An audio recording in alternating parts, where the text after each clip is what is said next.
KWT slaying.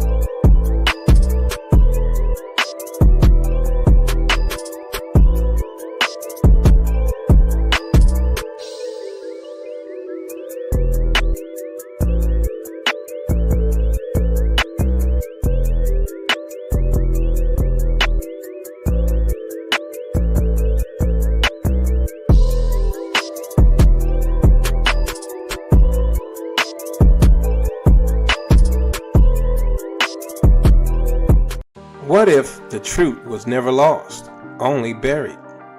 For centuries, historians, scholars, and even colonial records have confirmed what many tried to silence. The original Israelites were a black people scattered across continents but never erased. Their skin was dark, their customs ancient, and their covenant with Yah eternal. This journey uncovers how the Spanish and Portuguese Jews, described as dark-skinned, Semitic, shared one bloodline. Chased by the Inquisition, many fled to Portugal, then beyond, preserving their heritage across borders. But the story doesn't end in Iberia. Across from West Africa, black Jews built synagogues, kept Torah, and passed down the laws of Moses. The Limba in southern Africa, the Igbo in Nigeria, the Beta Israel in Ethiopia, tribes across the continent boldly declare, "We are the children of Israel." These aren't isolated claims. These are voices rising from the dust, connected by oral histories, Torah traditions, and the unbroken rhythm of their identity. No such legacy exists among European Jews. No centuries of tribal witness, no matching traditions, no trace of ancient covenant keeping. Maps, art, and archaeology tell the same story. The Israelites were scattered, enslaved, and displaced, but never lost. The world always knew who they were.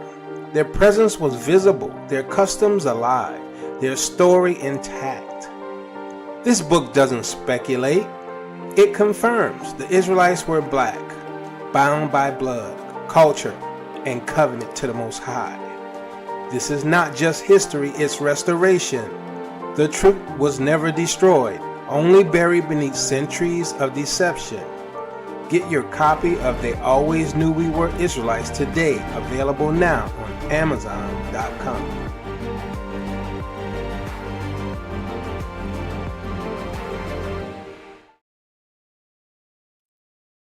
Shabbat Shalom, family. Shabbat Shalom. How y'all doing today? Hope you're blessed and highly favored. So before I get started, give me a 1 if I sound okay, 2 if I'm not.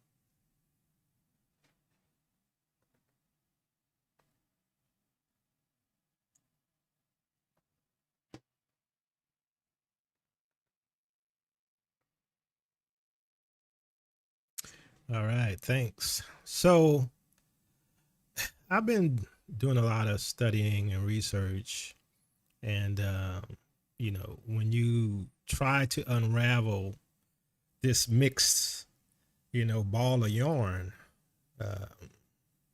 it gets a little difficult sometimes. It's still difficult, but one thing I do know is I have the location right of where Jerusalem is, which all ties to the location of Egypt and stuff like that. And you have to spend time doing the research and studying. It's a lot. And so, a lot of people go by their feelings. They go by what they've been taught by some pastor, some moray, or some Eurocentric scholar without digging into the scriptures. And so, even for me, right, I had to adjust a few things, right? I had to adjust my model. And one of the things that I've adjusted in my model is the location of Euphrates. I was incorrect about the Niger. I was incorrect. And the reason I was incorrect about the Niger is the main reason is because when you start getting into the location of these lands and the river systems and all these things, and the whole story of Abraham and Moses and all this, and we're going to talk about a little bit of that. It brings you into one area, right? And one thing I did know is that, Israel is supposed to be as the sand of the sea. And I know the scripture says when we get back to the land, we're going to say, hey, this land is too small for us, right? So that sort of fits as well. So we also find out that according to scripture, we're also going to take over some of the land of the Edomites and some of the Hamites and some of our enemies, right? So we will expand. So when, I first started looking at the history, right, of our people in Africa, right, we had these territories called, the land of the Hebrews, right? We had Upper and Lower Ethiopia, right? And the Lower Ethiopia is Negro land. We have all these things. We have the history of our people in West Africa and things like that. And we have the historical connection of some of the Gentile historians saying that the Niger was the Euphrates. So, looking at all of that, trying to work this out, knowing that we needed a lot of land. And, it looked like the viable choice, right? Especially with our history in the area. What I didn't take into consideration is the fact that we were dispersed, right? Ever since the Babylonian and Assyrian, kicked us out, right? And let's not even forget the Romans. We ended up all over the place, and specifically West Africa, took up some of the lands, territory, stuff like that, lived amongst different tribes of people, right? And conquered some people. So you can see where we would get the, let's say the Niger renamed as Euphrates, right? Because where we went, we say, oh, well, we're going to call this river the Euphrates since we can't go back home, right? But our land is in East Africa. It is in the Ethiopian highlands. And when you start with that as your starting point, right, and you start really looking at the scriptures, it all starts to make sense, right? I mean, everything starts lining up. And one thing I didn't know, spending more time researching this stuff, of how many times there's so many different rivers in the promised land. I mean, I know it was valleys and rivers, but you got the Arnon, you got the Euphrates, you got the Nile, you got all these different rivers, right, in the promised land. And there's a whole bunch more, which for the casual reader, you ignore, right? The casual reader is going to ignore it because it doesn't matter to them, because they want to see what Moses did. They want to see what Joseph did. They want to see where the Messiah went. But once you start looking for the land and its perimeters and its locations, then those type of markers start to become important. Just like our genealogy before was very boring, but now you can see where the genealogy is important. So it's the same thing with this, right? So we're going to get into some of that. And just to let you know, my motto is going to continue to change, right? Because I have an idea of where I believe certain rivers are, like let's say the Euphrates, but there's no way I could be 100% sure, right? You can do the best that you can by measuring, where your focal point is, right? My focal point is the Ethiopian highlands, which I'm convinced is Jerusalem, all right? So I'm going to share this for those who haven't seen it, and then I'm going to get into the particular teaching.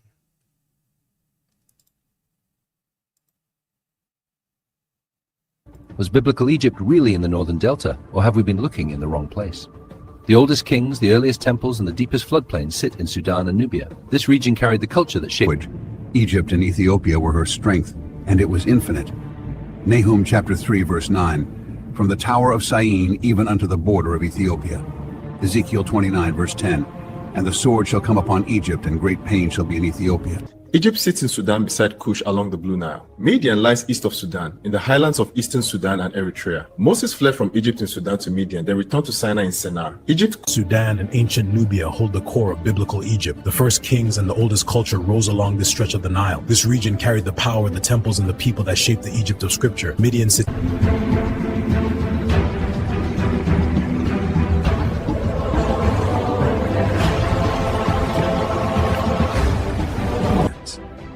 Ezekiel speaks of the Nile reaching toward Cush. In that valley, a Hebrew mother sets her child adrift. Pharaoh's daughter finds him among the reeds and takes him as her own.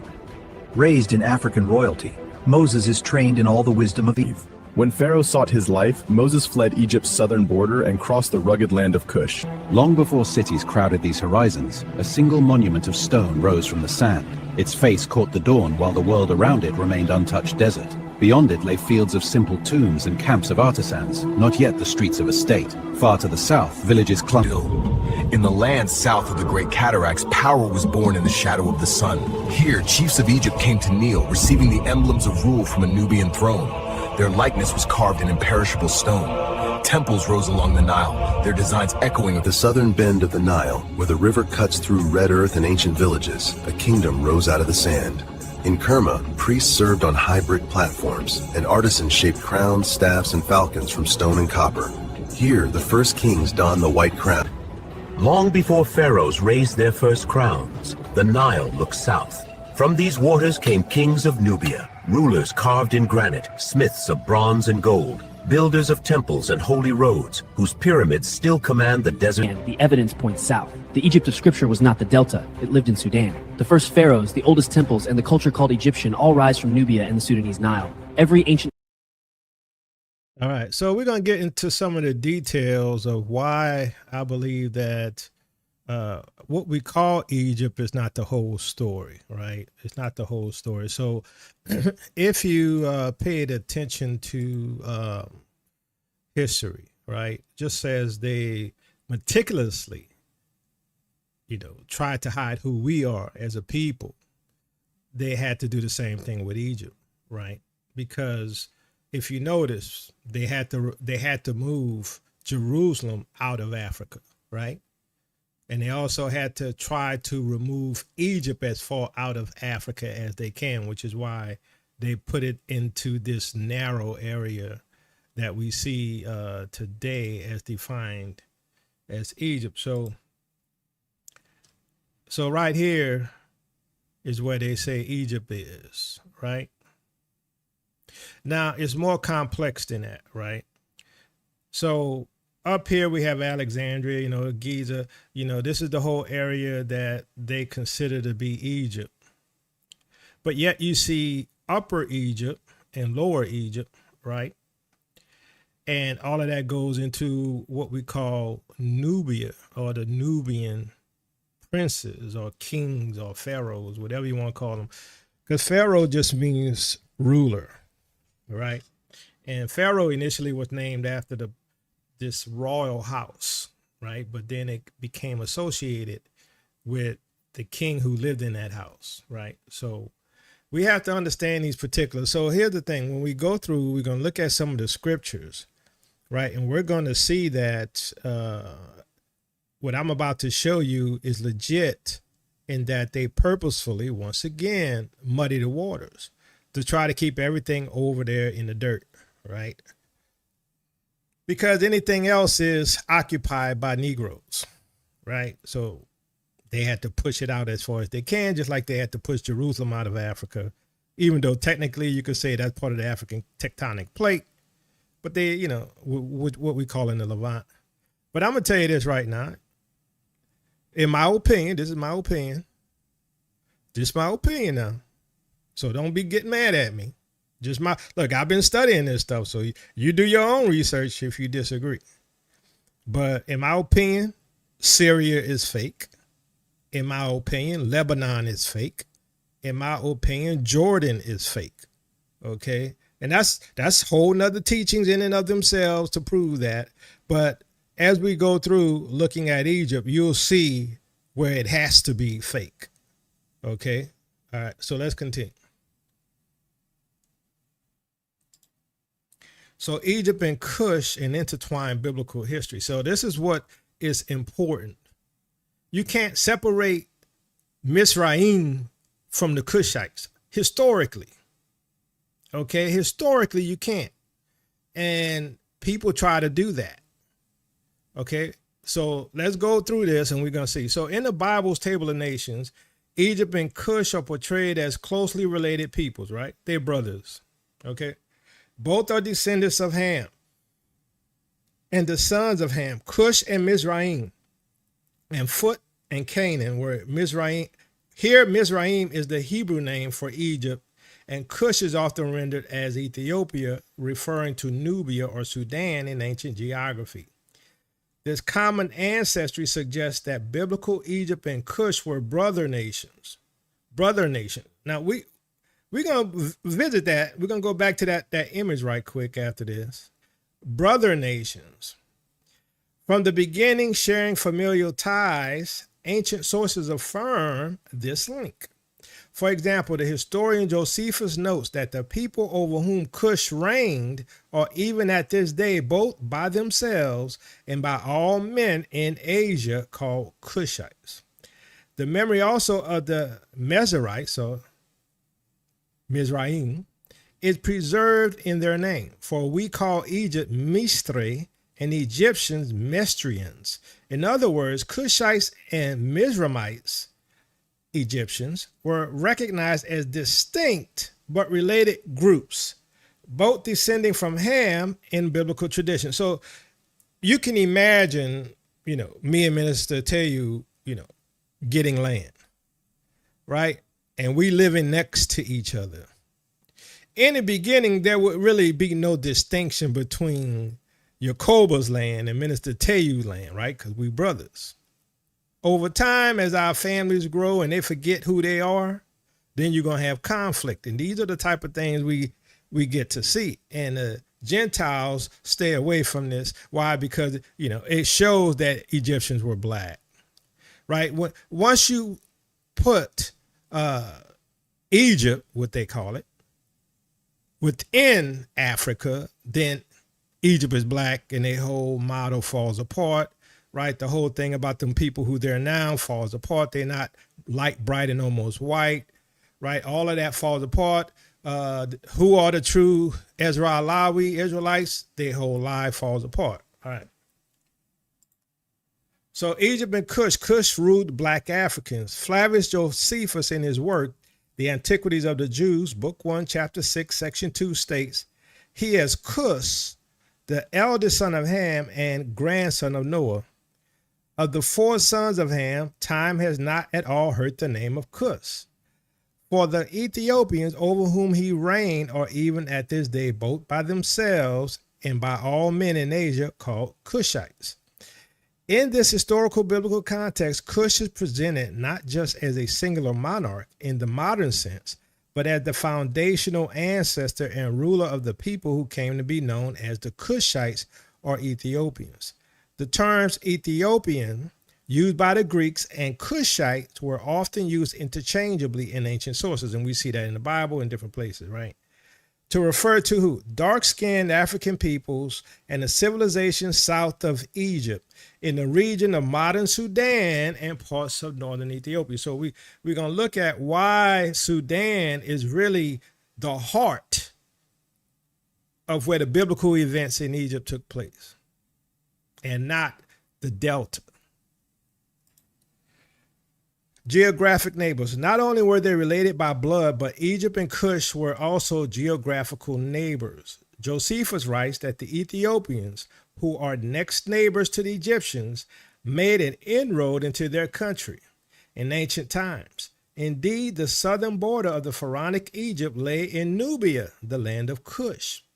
The prophet Ezekiel, in describing Yahuwah's judgment on Egypt, delineates Egypt's extent from the Tower of Syene even unto the border of Ethiopia, or Cush. Syene, Aswan, y'all heard of the Aswan Dam, right? Syene, or Aswan, was Egypt's frontier town near Nubia, implying that Cush began where Egypt left off. Another prophecy similarly pairs their fate. So shall the king of Assyria lead away the Egyptians prisoners and the Ethiopians captives, young and old, naked and barefoot. So this shows that Egypt and Cush, as we see today, are next door, right? Because they both were going to be led away captive. Such verses show that in biblical times, Egypt and Cush were contiguous lands, often mentioned together, and that people understood the close proximity of these regions. All right, so we established that Egypt and Cush are near each other. Like I said, the example me a minute to tell you, right? We would be near each other. There really wouldn't be no distinction. All right, so here what we see here is Lower Egypt, Upper Egypt, and Nubia, right? And Nubia is the area of where I believe a lot of the, between, let's say, Upper Egypt and Nubia, is the area where I believe a lot of the biblical events took place, not in Memphis. And we'll get into it. So, wealth of Egypt and Ethiopia. Biblical writers frequently link Egypt and Cush, indicating significant cultural and political interaction between them. The Psalms, for instance, foresee both nations coming to worship Yahuwah side by side. Princes shall come out of Egypt. Ethiopia shall soon stretch out her hands unto Yahuwah. Prophetic books likewise treat Egypt and Cush as a unit in international affairs. Isaiah 45:14 declares that the wealth of Egypt and Ethiopia together will flow to Yahuwah's people. And in Isaiah 43:3, Yahuwah speaks of having given Egypt for thy ransom. Ethiopia and Sheba, or Sheba and Dedan, right? Ethiopia and Sheba for thee, a poetic way to say Egypt and Cush were expended on Israel's behalf, again, bracketing these nations together. All right, so here we see Egypt, we see Lower Nubia, Upper Nubia, right? Just like we had Lower Egypt and Upper Egypt, right? This all, as you can see, all are along the Nile River, right? Which in ancient times was called the Gihon. Okay, so all of these are living off of the same water system. And they all are next door to each other, as we saw, right? So you can imagine the reason why what they call the Black Pharaohs, right, was associated with Egypt up here in the Delta. They are the same. Why? Because it is the same Hamites. They are Hamites. Right. And we're going to look at the history, even in the Bible. Right. We're going to look at the Bible and we're going to see why what happened historically proves that some of the pharaohs were Cushites. OK, and so this pairing is not accidental. It reflects historical reality during the biblical period. Egypt and the kingdom of Cush were in near constant contact through trade, war, and alliance. Cush, Nubia and Sudan, and Egypt shared a fluid border, and we can see that here, right? And at times, they were part of the same political entity. So at times, they were part of the same entity called Egyptians, okay? Not that they were a descendant of Mizraim themselves, but they had the same political rulership, and we're going to see that historically, okay? So the book of Nahum, describing the fall of ancient thieves in Egypt, notes that Ethiopia and Egypt were her strength, and it was infinite. That's Nahum 3:9. All right, so Ethiopia and Egypt were her strength. Whose strength? Egypt's. Who was Egypt's strength? Ethiopia and Egypt. Okay. So Nubia. Nubia is the ancient African region that stretches through modern Sudan and southern Egypt. It sits along the Nile, holds some of the oldest kingdoms in Africa, and produced powerful rulers, including the Cushite pharaohs. The land is known for its black population, rich culture, gold, temples, and long history closely tied to Cush in ancient Egypt. So you see why they have to separate Mizraim from the Cushites, because everyone admits that the Cushites are Negroes, that they black, they African, whatever you want to call it. Okay. So the strength of Egypt, Cush or Ethiopia, is literally the strength of Egypt. That's Nahum 3. likely alluding to the period when Thebes was supported or even ruled by Cushite power. So this is something we don't learn in history class, that, that Egypt was ruled by Cushites at one time. Okay. Likewise, the prophet Ezekiel lists Ethiopia, Libya, and all the mingled people alongside Egypt's allies, all destined to fall together by the sword, Ezekiel 30:4-5. In Jeremiah's time, Egyptian armies included Cushite mercenaries. Cushites, Ethiopians, and Libyans that handled the shield marched with Pharaoh's forces, Jeremiah 46:9. All these scriptures reinforce that Egypt and Cush were politically and militarily intertwined in the eyes of Israel's prophets. All right. So this was all before and during the time of Moses, right? That the Cushites were part of the military and sometimes ruled Egypt itself politically. All of this is historical, right? I'm not making nothing up. You can go look it up yourself. Thebes. Thebes is the ancient city in Upper Egypt that sits near modern Luxor in southern Egypt. It served as a major religious and political center, especially during the Middle and New Kingdoms. The city held the great temple complexes of Karnak and Luxor, and it functioned as the seat of power for pharaohs who ruled from the southern Nile region.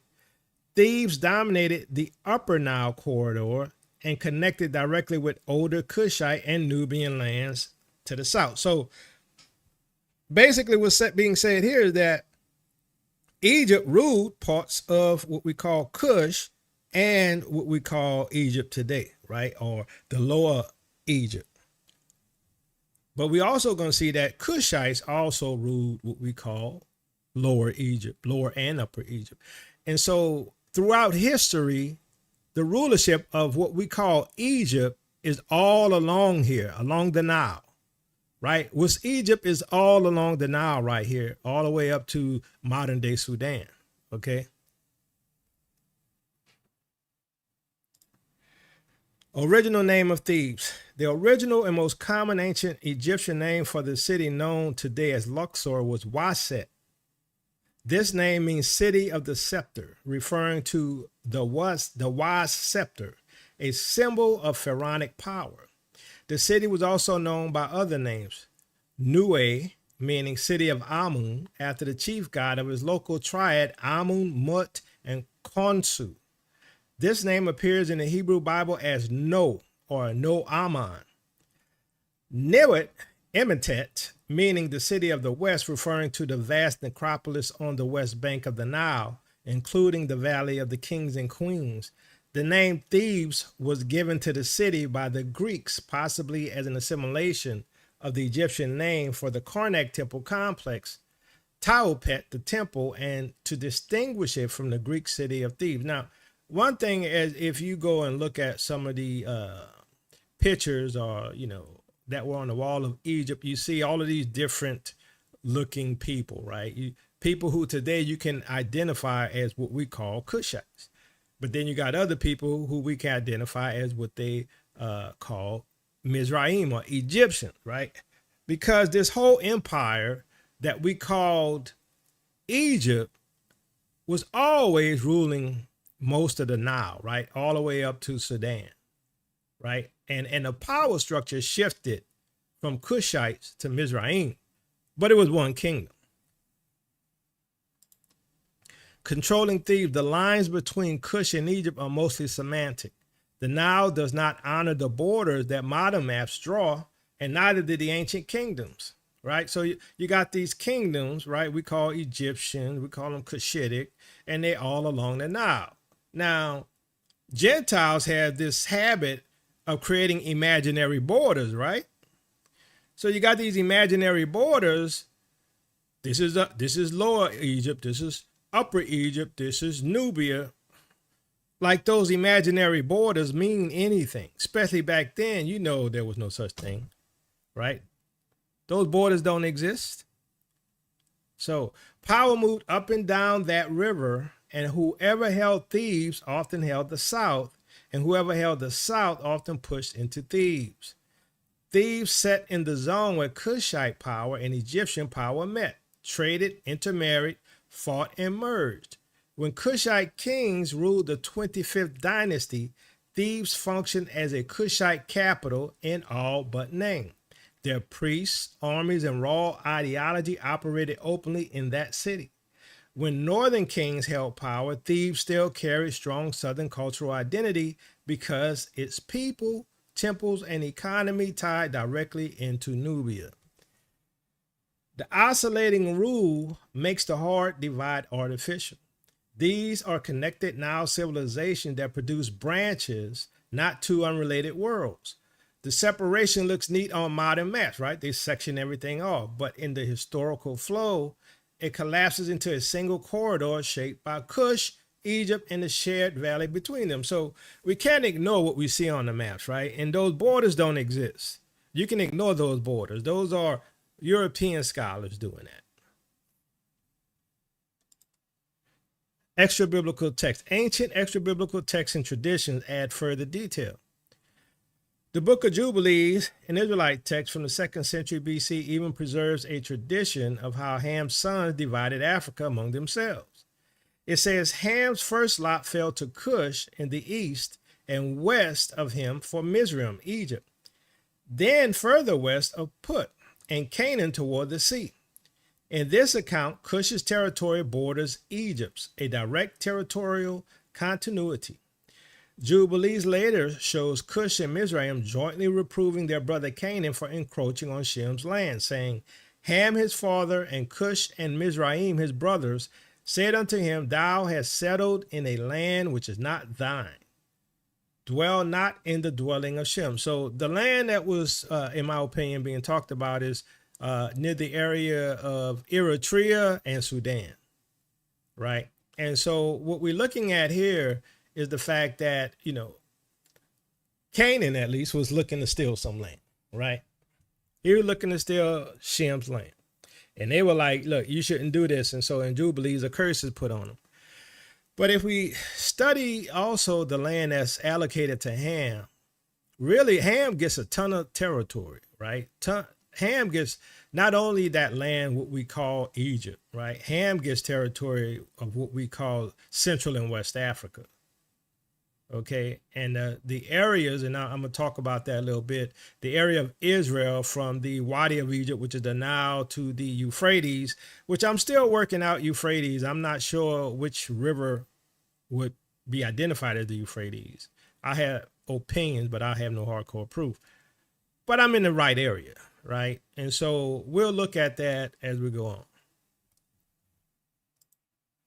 Cush and Egypt allies. Jubilees 10, 29 and 34 depicts Cush and Egypt as allies acting in unison, emphasizing that the two nations were expected to abide together within Ham's allotted realm, essentially Africa. Ham had most of Africa. But we're going to end up taking it. I mean, if you look at the prophecies, right? Because they're going to give it to us. But anyway, I digress. Such apocryphal details, while not in the Bible, echo the biblical understanding that Cush and Egypt occupied adjacent lands and were as closely related as brothers. So this is Jubilees, which we don't call canon, but hey, to me, I don't have a problem with Jubilees personally, right? Some people do, I don't. Majay, so this is something that you don't hear about a lot of times, right? Which is these Egyptian warriors, which were Cushitic. All right, so Majay, there were black African warriors from the land of Cush, rooted in what is now Sudan, and they played a decisive role in Egyptian military strength. When you understand who they were, you see how deeply Egyptian power depended on Nubian skill, endurance, and landscape knowledge. The earliest Majay lived in the eastern deserts of Nubia.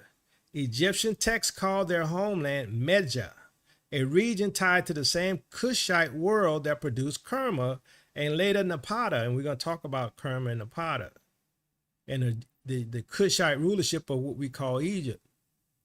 These men moved through desert and cliff terrain with ease, which made them valuable scouts and trackers. Egyptians feared and respected them. They were fast, disciplined, and capable of living off harsh land that Egyptians struggled to cross.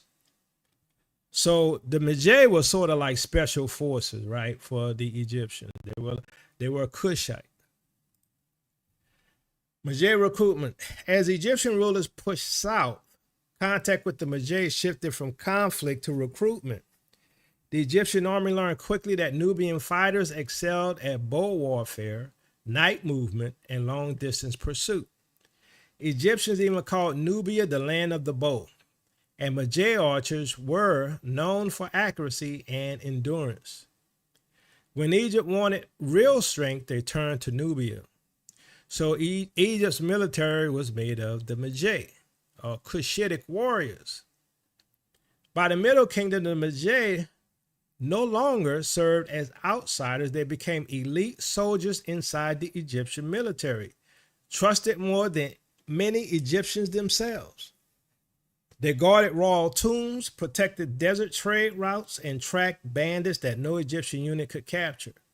Their desert skills were unmatched, so pharaohs relied on them as a special operations force long before the term existed. Ain't nothing new under the sun. Everybody had special forces. The temple guards. Under the new kingdom, the Magi evolved again. The Egyptians expanded the term to mean something closer to ranger or protector of sacred space. The Magi units guarded temples, royal palaces, and burial complexes. They served as Egypt's internal security force, carrying Nubian authority into every major site of power. Their disciplined presence shows how closely tied Egypt was to Nubian strength. In art, Magi warriors appear as dark-skinned African men, often with braided or tightly curled hair, carrying bows, spears, and shields. They did not match the lighter depiction that later European scholars used to claim Egypt as Mediterranean society. The Magi revealed the truth. Egypt's military backbone came from Nubian people, and pharaohs depended on them for some of the most important missions in the kingdom. Now, how many of you all saw the movie The Mummy? Give me a 1 if you saw the movie The Mummy. Give me a 2 if you haven't. All right, it is pretty good. I enjoyed it. But in there, if you notice, they had a particular character who was part of the Magi, right? But he was like bright and almost white, right? He looked like what we call Middle Eastern. You know how the Gentiles tell you they were Middle Eastern, right? He looked like one of those. But he didn't look like this, chocolate with dreads, right? But you see, the truth, right? If you do the research, you find out, hey, the Magi look like dark Africans, right? But how many of you heard about them in school? No, they don't teach that, do they? They're not going to teach you that. Because once you push the Egyptian military, the Egyptian government in Africa, the whole game is over. The lie is revealed. Israel has to be black because the Egyptians are black. They are Cushitic. They are Mizraim. You can't separate the two, right? Egypt and Cush bound together. Their presence weakens the idea of a separate Egypt and Nubia. The Magi showed that the two were one cultural and military corridor, and the Nile bound them together. When you look at Moses, Cush, and southern Egypt, the Magi become another thread linking the Exodus story to an African world with African warriors serving African pharaohs. And that's why they try to separate and say, you know, Nubian pharaohs. Look, I never bought that one, right? When they told me, well, you got the Nubian pharaohs here and then you got the other pharaohs over there, right? Like, hey, but they all right down the street from each other for the most part, right? I mean, logic shows that they were culturally similar and integrated, right? The Magi existed long before Moses, during Moses, and after Moses. They were not a brief moment in history. They were a long-standing Cushite military class that Egypt depended on for centuries. So what we see here is that the Cushites were a part of the Egyptian civilization. They were a part of their military structure. In all words, the ones who were more than likely chasing the Israelites out of Egypt were Cushites and what we call Mizraim.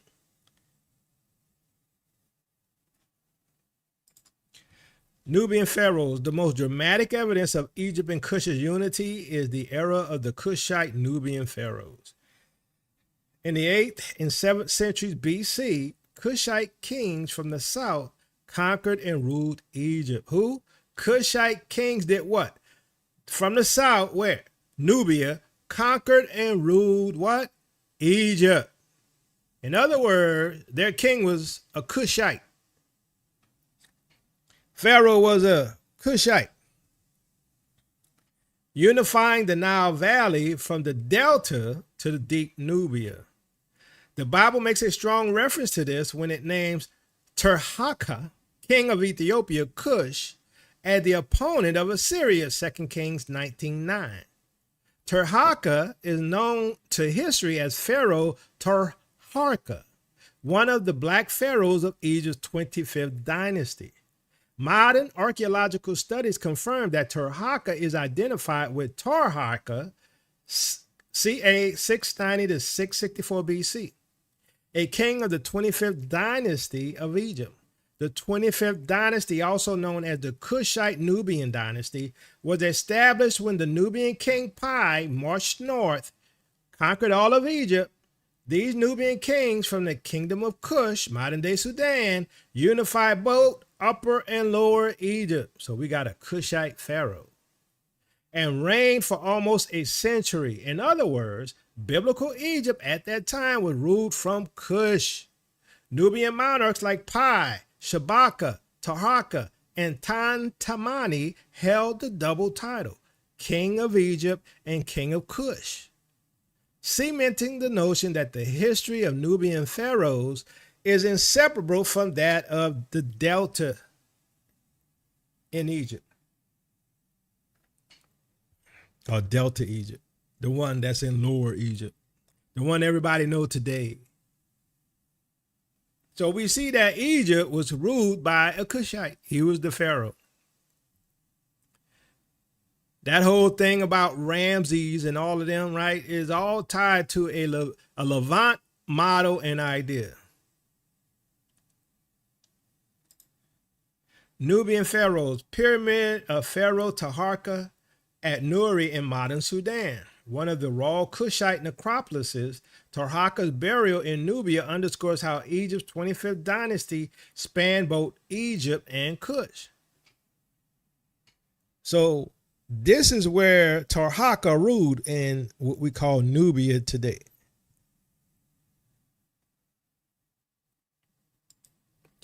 Assyrian records.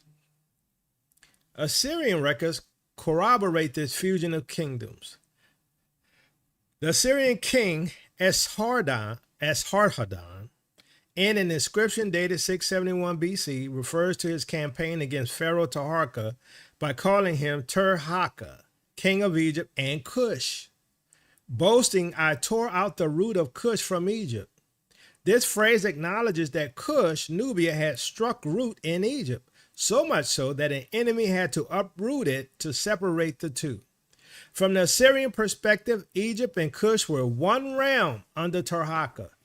Biblical writers likewise understood this. The chronicler notes that when Assyria threatened Jerusalem, the king of Egypt, on whom Judah was tempted to rely, was in fact a Cushite.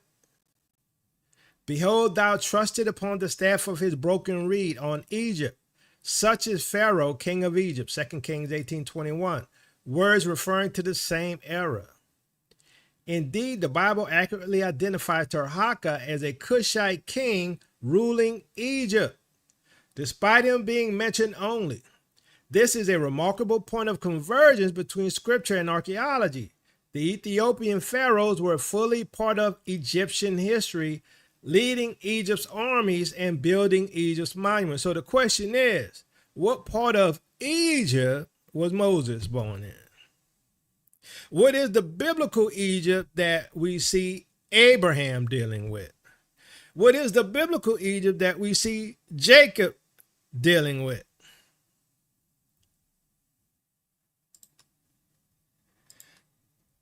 Pharaoh's soul.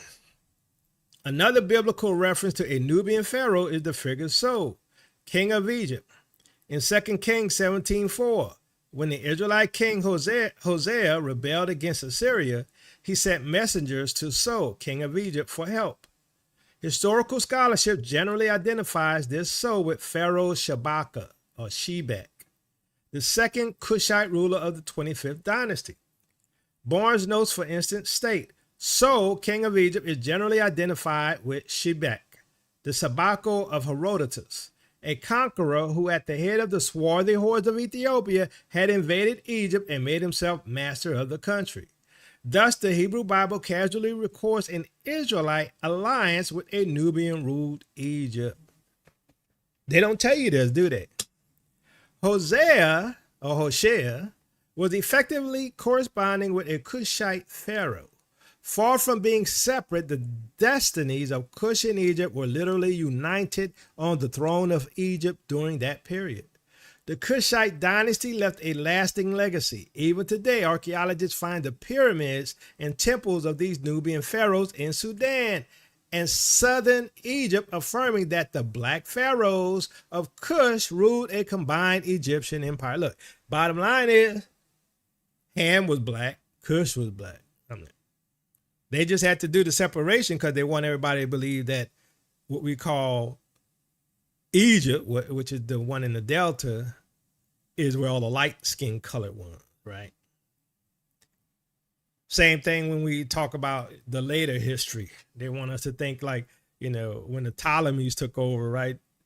That, and I'm not saying the Ptolemies didn't take over the light-skinned part, because they obviously did, because they didn't take over Sudan. But you had these separation of kingdoms that were all black. They were brothers. Mizraim and Cush were brothers.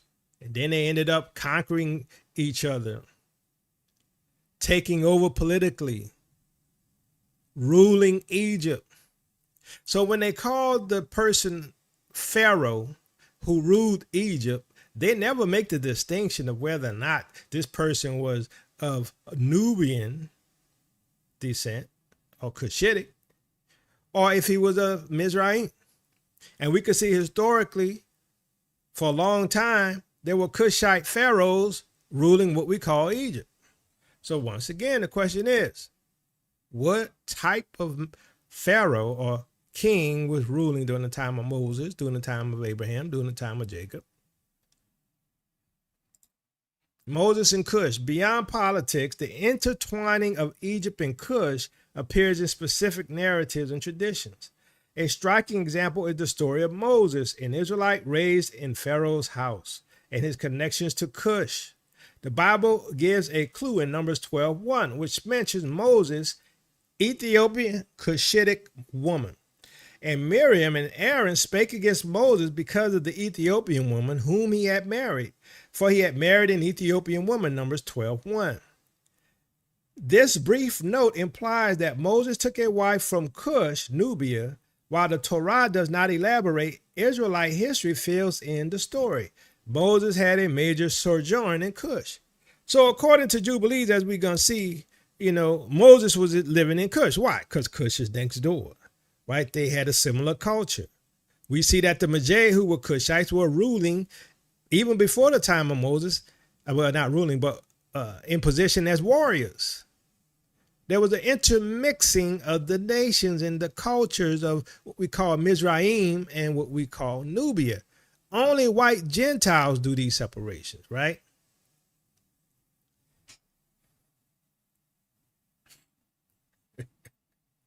Let me continue. Moses and Cush. According to the book of Jasher, after Moses fled Egypt, he journeyed to the land of Cush and astonishingly became its king.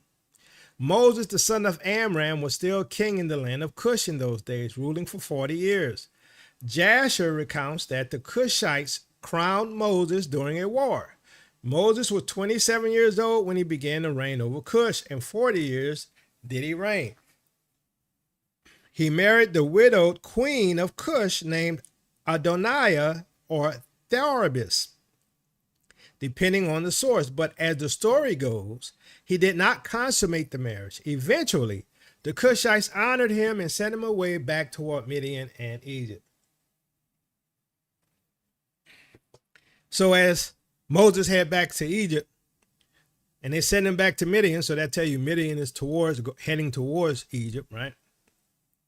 You can sort of place what these places are. You can see that Egypt was always what we call Lower, Upper Egypt, and Nubia, right? Or where Sudan is. And I showed you that the pharaohs, some of the pharaohs were Cushites, right? Joseph about Moses. Flavius Josephus also preserves this tale with some variations. He describes an Ethiopian invasion of Egypt in Moses' youth, and Moses leading the Egyptian army in response. The Ethiopians, who are next neighbors to the Egyptians, made an inroad into their country and proceeded as far as Memphis. And the sea itself, before Moses, chosen as general, defeated them. The fleeing Ethiopians took refuge in Sabah. That's in Meroe, that's in Sudan. A royal city of Ethiopia, which Cambyses afterward named Meroe, a clear reference to the famed city of Meroe in modern Sudan, showing the story's geographic realism.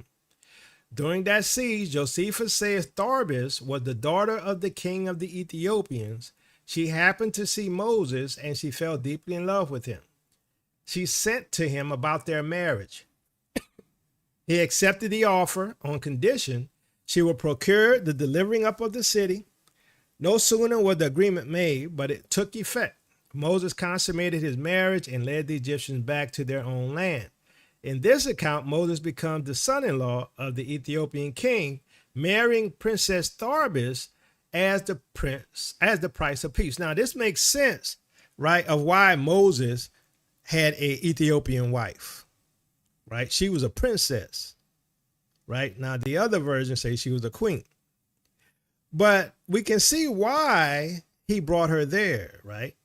Because of this agreement. It makes sense, right? All of a sudden, what we see in what we call canon, all of a sudden in canon, Moses has an Ethiopian wife. No context.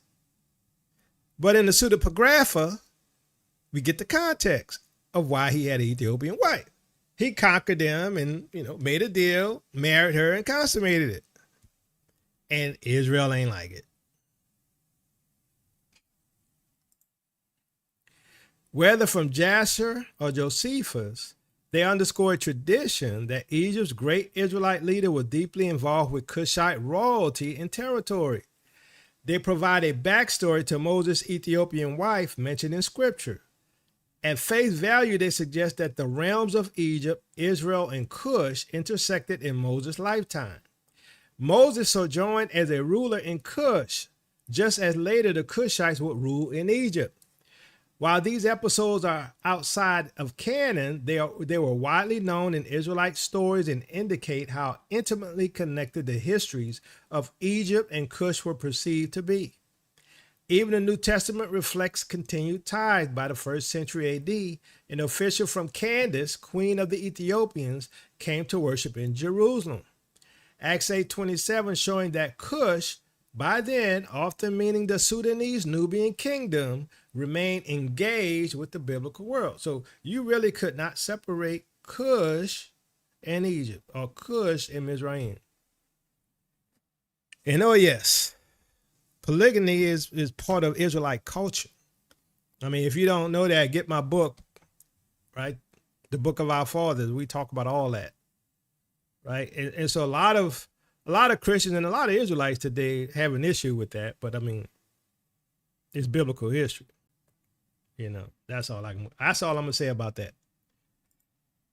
Moses found in Nile Delta or Sudan. Moses fits the Sudan, not the Nile Delta, because the story only makes sense in the geography, ecology, politics, and population of the southern Egyptian Cushitic world.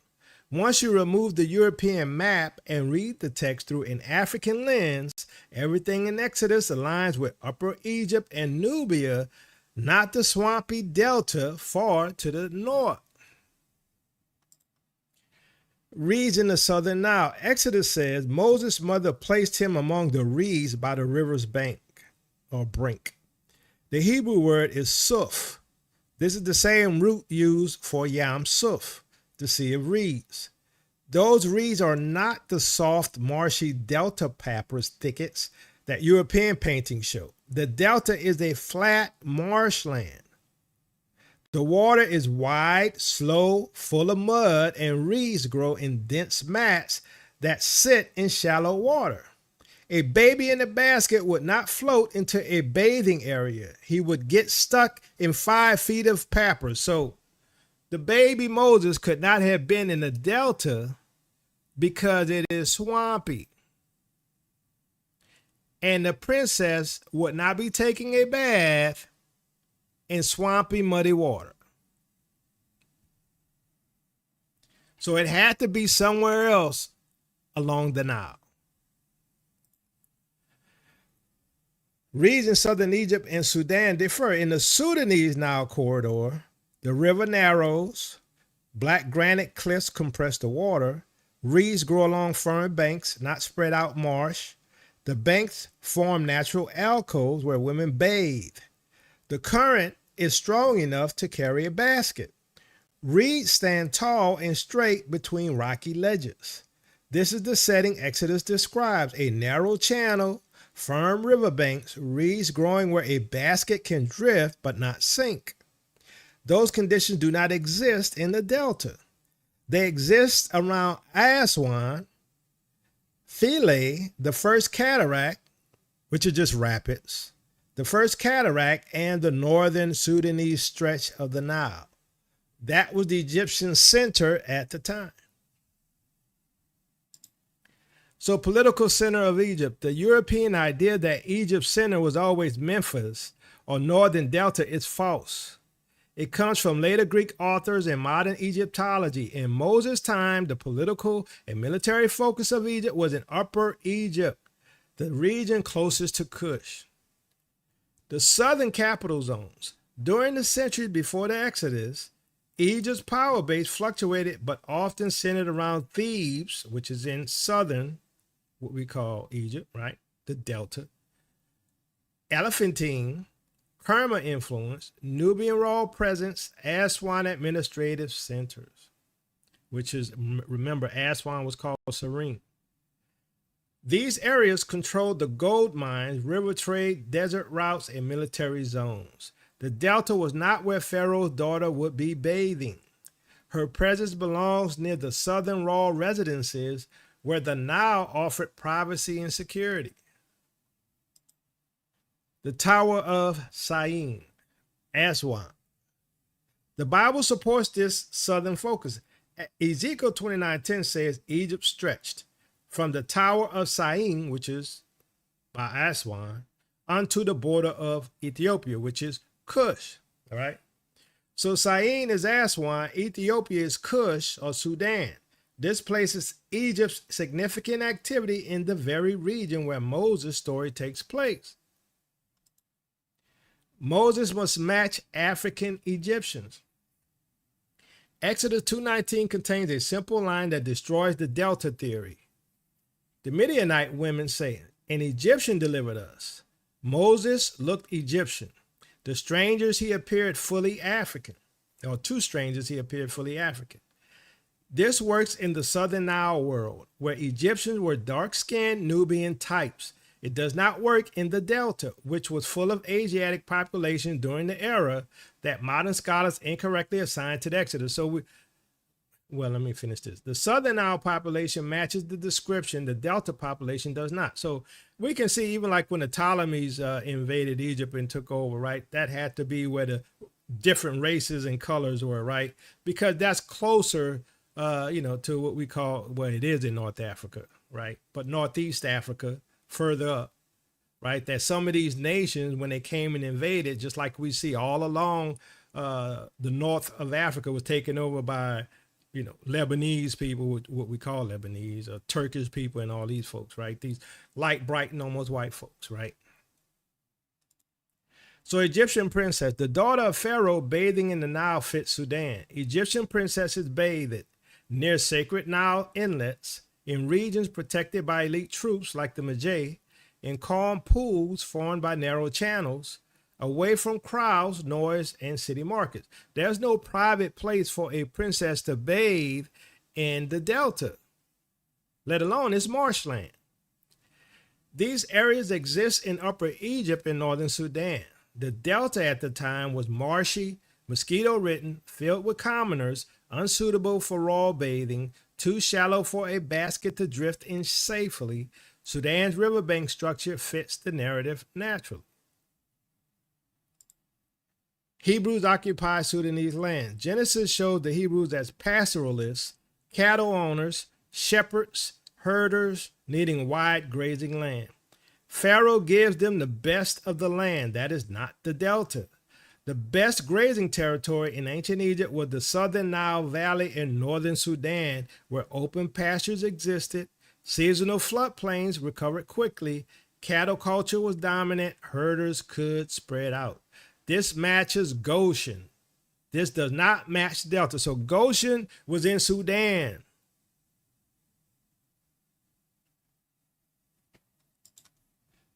Genesis 47:6, the land of Goshen, the best of the land for thy cattle. The delta was swamp, mosquito-ridden, marshy, and unsuitable for large herds. Herders historically lived in Upper Egypt and Northern Sudan, where wide floodplains exist. Grazing land is abundant. Cattle culture has deep roots. That region matches the biblical description perfectly. Shepherds were an abomination to the Egyptians. Genesis 46:34 proves Pharaoh did not want Hebrews living in the Egyptian heartland. You should answer, your servants have tended livestock from our boyhood on, just as our fathers did. Then you will be allowed to settle in the region of Goshen, for all shepherds are detestable to the Egyptians. So Jacob's family is placed in the borderland where foreign herders live. This borderland was Upper Egypt and Northern Sudan, not the Delta. Why? Because the Delta is swampy. It's not great for cattle or for growing food. The Delta was a commercial and urban region packed with populations Pharaoh needed. Sudan was where Egypt placed outside groups. Where is Goshen today? Putting all clues together, Goshen sits in northern Sudan and extreme southern Egypt, specifically the region from Aswan to the area around Wadi Halfa and the Second Cataract. This is the homeland of powerful grazing grounds, Cushite-Egyptian interaction, Medjay warriors, narrow Nile channels suitable for exodus, the best land in Egypt during ancient times, the border zone Pharaoh controlled tightly. More precisely, Goshen region likely corresponds to the Nile plain north of Dongola, the stretch including Lower Nubia, the Aswan or Wadi Halfa corridor, Kam Ombo region, the riverbanks around the First and Second Cataracts. This is the same area ancient texts describe as rich in cattle, strategically important, multicultural, serving as a buffer between Egypt and Cush. This fits Goshen exactly. So we can't separate Cush and Egypt because Cush is Egypt and Egypt is Cush. It's sort of like, we got a bunch of Americans here, right? When the Europeans came, you had Indians. You couldn't say, oh, you got the Americans here and the Indians there. Well, it's all America, right? Egypt is like that. You got to take in the whole region, right? There's no such thing as borders back then. Not really. I mean, technically there were when they put up their little posts and stuff, but not like today. Conclusion. From Genesis to the prophets and in extra biblical accounts, we find a consistent picture. Biblical Egypt extended into what is now Sudan and shared in Cushite Nubian culture and history. The Bible's genealogies make Egypt and Cush siblings, and its prophecies speak of them in one breath. Historical evidence confirms that at the height of the biblical period, Nubian Cushite pharaohs sat on the throne of Egypt, unifying the two lands, far from being a separate or peripheral story. The dynasty of the Black Pharaohs demonstrates that the southern Nubian extension of Egypt was integral to Egypt's monarchy.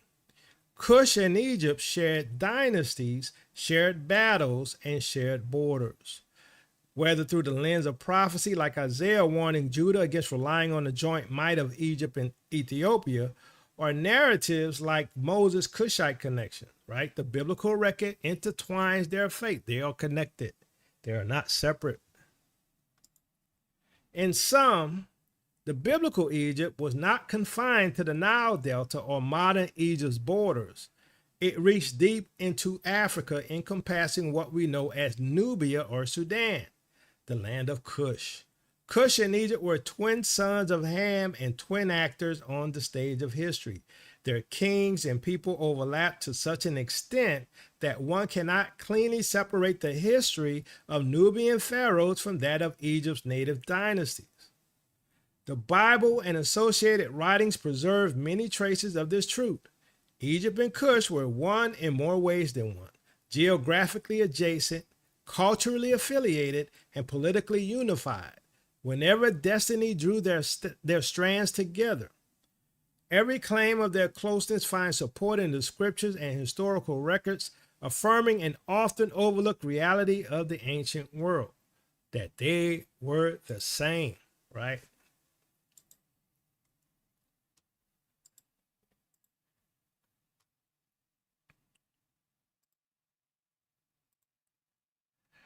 So right here, just to let you know. All right, so this is the White Nile, which is called the Gihon.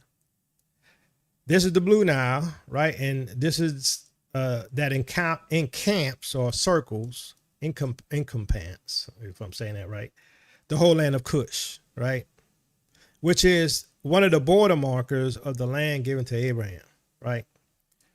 So one of the things that, you see as you start looking at this territory, right, and you start going through the demarcation of land given to the Israelites, you also see the demarcation of land given to the Hamites and the Cushites and all of that, right? And you can figure out, especially after you start looking at the history, right, you got to look at the history to figure out where the territory is. So like, for instance, when I showed in my other video about the Hayek being, the Sea of Galilee, right?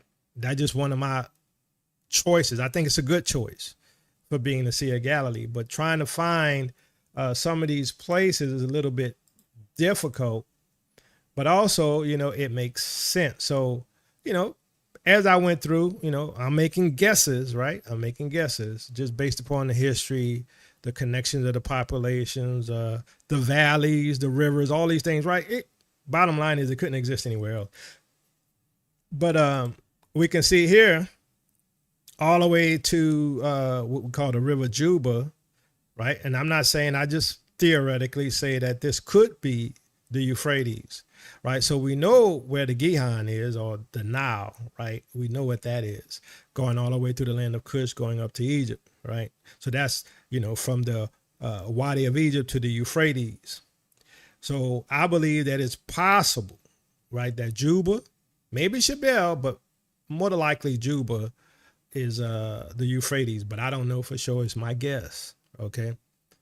So what you have to do is spend time looking at, these particular things and looking at these prophecies, looking at the historical interaction between the different nations and what they say in the scriptures, right? Because the scriptures gives us demarcations for lands and all these things. And look, here's the bottom line. When you spend time, right? So if let's say you disagree with me, if you disagree with me, it's probably because you haven't spent the same amount of time I have looking at these things, right? So when you look at the valleys, when you look at the rivers, when you look at rivers like the Arnon, when you look at all of these biblical rivers and valleys that are supposed to be in the promised land, right? There's no other connection. There's no other landmarks, let alone by the mountains of fire and all these things that the Bible talks about in Jubilees and Jasher, all of these things. And then historically, like the letter of Aristeas, you have all of these things that show you that it can be nowhere else but the Ethiopian highlands, right? So now, some people, try to, separate some areas and make up things about, certain places that don't fit right? Biblically, right? But, you know, it's a process. Everybody's going through and researching. So, like I said, I didn't reevaluated my position on the Euphrates, and I'm leaning towards Juba or the Shabelle, right? But I'm not holding fast to nothing. It's sort of hard to find out, but it makes sense. So when you start looking at the history, you start looking at, you know, when Abraham went down into Egypt, right? It all starts to make sense. He went down into the Sudan, right? Or into what we call Upper Egypt, right? And then when he came up, right, he ascended up where? Into the highlands of Ethiopia. Okay, it's about ascending and descending, right? So all of this stuff makes sense. I mean, literally, when you start taking the pieces of everything together, look at the history, find out that, hey, Cush and Egypt were pretty much the same, right? Egypt and Cush were the same nation.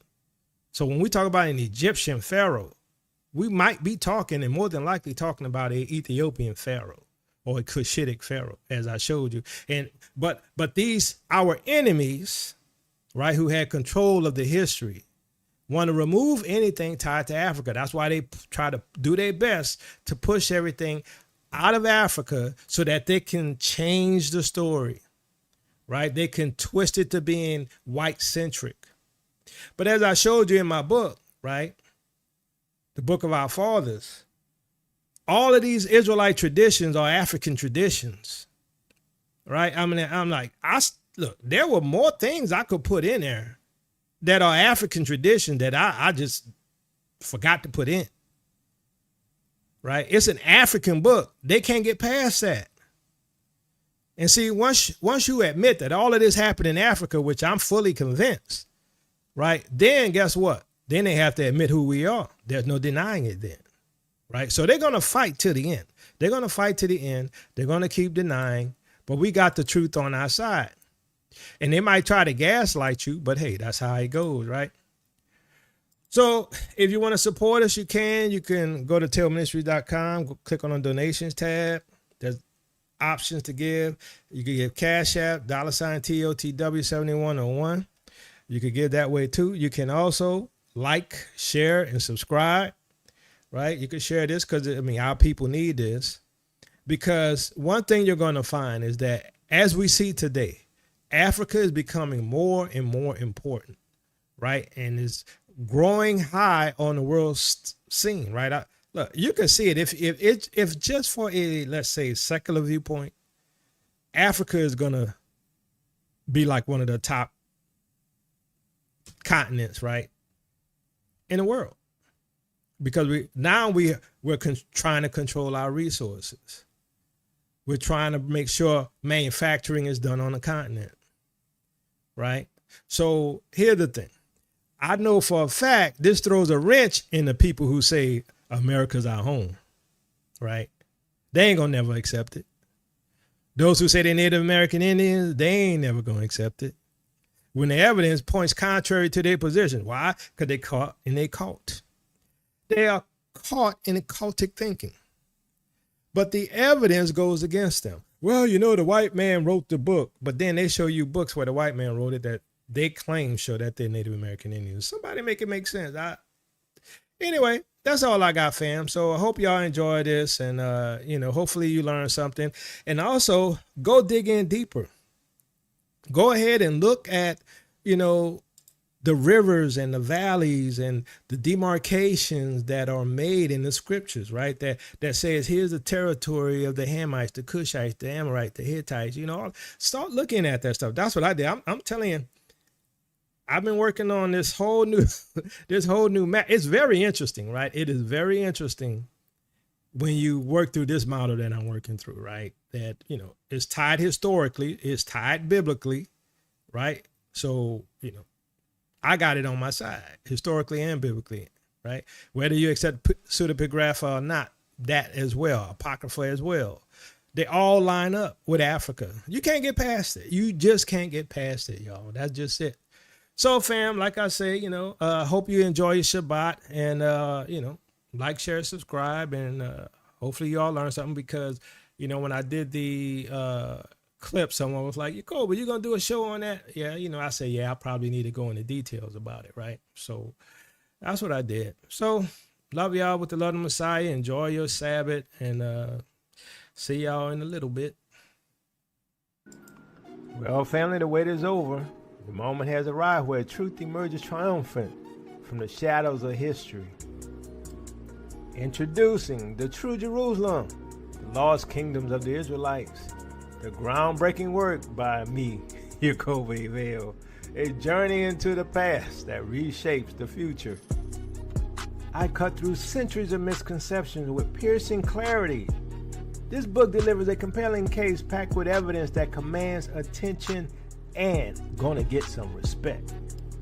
Come with me for a second, family, and discover how these thrilling civilizations flourished, protected by towering highlands and sustained by advanced engineering.